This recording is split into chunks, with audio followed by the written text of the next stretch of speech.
satu topik. Ya, gimana?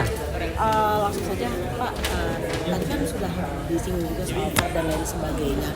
Nah tadi belum disinggung nih Pak terkait masalah bonus di musim ini seperti apa? Hadiah Pak maksudnya Pak.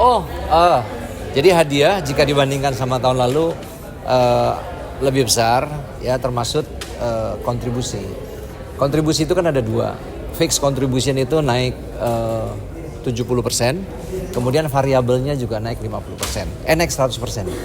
Ya, jadi musim depan pasti akan kompetitif dan pasti akan lebih menarik tentunya.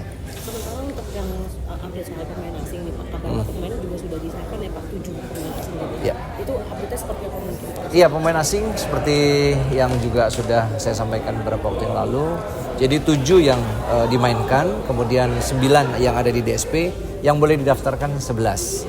Jadi itu udah final, termasuk juga pemain junior. Pemain junior itu 45 menit sekurang-kurangnya, yang didaftarkan harus 5 kelahiran 2003. Jadi rasanya itu udah cukup lah. Junior itu berarti U23 ya Pak? U23 2003. Pak, kalau hadiah naik berapa persen sih Pak? Apa? Kalau hadiah naik berapa persen Pak? Hadiahnya naiknya 40%. Jadi hadiah ini susah berhitungnya, karena gini, hadiah itu kan dasarnya seperti yang ada di liga-liga pada umumnya, bahwa dihitung berdasarkan merit system. Ya, jadi variabel kontribusi yang dilihat dari ranking, rating, kemudian beberapa aspek lain. Gitu. Subsidi klub, apakah ada kenaikan juga? Naik, tadi kan saya udah bilang naik. Naiknya. Kalau yang musim lalu Pak, kan ada sempat ditagih juga apa Andre Rosiade. Apakah itu semua hak kalau yang musim lalu udah dibayarkan? Udah selesai. Sudah lunas semua. Udah selesai. Oke. Dari Ya. BRI sendiri Pak, sebelum mereka mungkin bisa diperjelas lagi, namanya kan Liga 1, Liga 1. Nah baru ini BRI Super League. Iya. Itu gimana sih dalam perubahan itu apa? Tentunya setiap kegiatan itu pasti ada evaluasinya dengan ada feedback. Dan kita ingin agar ke saat ini tahun 2026 ini kan lebih baik. Dan namanya mungkin juga kalau bertahun-tahun, 4 tahun, 5 tahun begitu terus kan itu namanya nggak ada inovasi. Ini bagian dari inovasi juga. Kita tahu bahwa benchmark ini ya untuk liga-liga itu kan kita lihat misalnya di Inggris, Jerman, Italia itu kan memang lebih menjual gitu. Pak, soal supporter tadi kan Bapak bilang mungkin yang ada rivalitas tinggi kemungkinan besar tidak dulu untuk away. Berarti apakah mungkin nanti yang tidak ada rivalitas itu memungkinkan hanya sebagian aja berarti ya Pak? Iya, jadi memang ada tiga kategori. Yang betul-betul rivalitas, tadi seperti saya bilang itu pasti tidak diizinkan. Ya, karena memang di lock juga dari FIFA. Ya, yang kedua yang semi. Ini kan ada juga yang resistensi kemarin seperti Persis Solo, kemudian lawan PSIM. Nah, itu masih dalam daftar barangkali lampu kuning. Nah, yang betul-betul yang ketiga ini betul-betul yang nggak ada rivalitas. Nah, itu proposal kita supaya bisa diizinkan supporter away-nya. Nah, tapi tetap tunggu 1-2 hari ke depan ini, karena nanti juga akan difinalisasi dari regulasi atau dari regulator dari PSSI. Pak, kalau dari jadwal yang beredar tuh Persib itu di akhir-akhir musim Pak. Buyutan ya. Itu kenapa ada alasan khusus nggak sih Pak?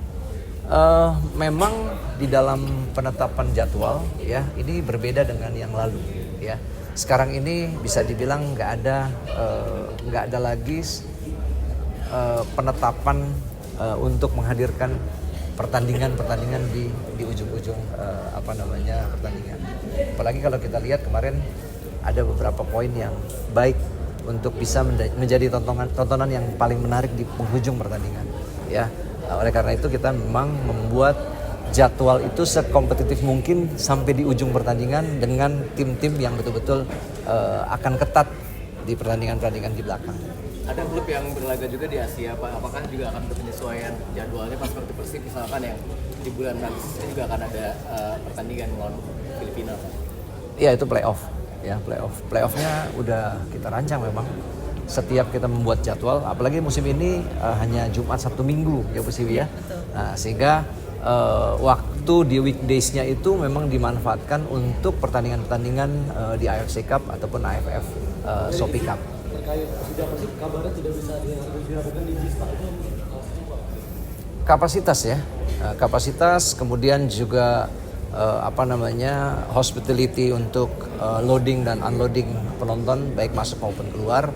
Kalau nanti dalam verifikasi dari Mabes Polri, Dirpam Movit dalam hari ini memungkinkan, ya pasti akan kita lakukan di sana. Karena pasti penontonnya akan membeludak, ya dengan kapasitas dan pembatasan kapasitas di JIS nggak memungkinkan untuk di JIS.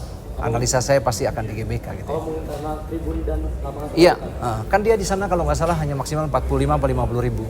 Sementara pertandingan lawan Persib, Persebaya itu pasti di atas 70 ribu yang hadir. Pak, nama liganya kan baru, apakah trofinya akan baru juga desainnya? Pasti baru dong, baru. Pak Dirutnya aja baru. Ya. Kenapa? PSIM, akhirnya pakai PSIM di Bantul dan di Sleman. Pak, peringkat liga kita kan bulan Maret kemarin di 25 ya Pak, kalau nggak salah Pak, di Asia ya. Kenapa? Peringkat liga kita Ya. kan ada di peringkat 25. Apakah dengan sudah rebranding dengan menjadi BRI Super League ini ada target untuk naik kelas lagi Pak, naik tingkat lagi? Pasti. Jadi ini yang harus teman-teman wartawan sama-sama juga merefleksi sistem penilaian yang ada di AFC. AFC memberi penilaian murni dari hasil pertandingan atau dari hasil kontestan klub yang bertanding di AFC. Jadi semakin hebat di sana pasti akan lebih baik.